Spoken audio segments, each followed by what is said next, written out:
1-2 punch combo ng Yokohama B Corsairs na sina Kai Soto at Yuki Kawamura. Kinakatakutan na ngayon sa Japan Bibig. Yan ang pag-uusapan natin for today's video. Let's go! Parehas na nagtala ng double-double figure sina Kai Soto at Yuki Kawamura sa natapos nilang laban kontra sa Toyama Grouses. Si Yuki Kawamura ay nagtala ng 21 points at 10 assists, habang si Kai Soto naman ay nagtala ng 16 points at 14 rebounds. Kasalukuyang nasa 3-game winning streak ang Yokohama.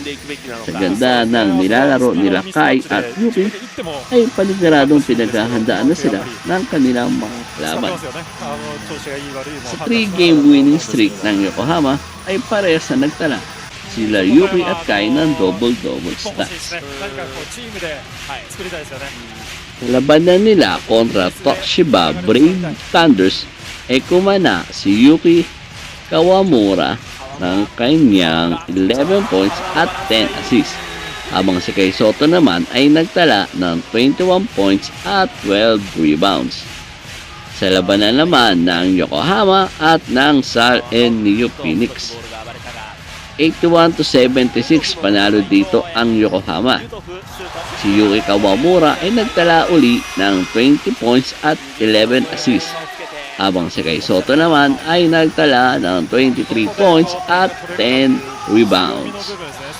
At ang katatapos lang na labanan ng Yokohama at ng Toyama Grouses, panalo ang Yokohama 84-69.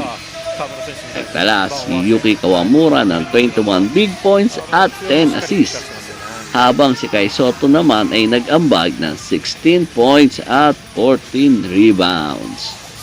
Sa ganda ng nilalaro ng tambalang Yuki at Kai ay paniguradong pinaghahandaan na sila ng sunod nilang makakalaban.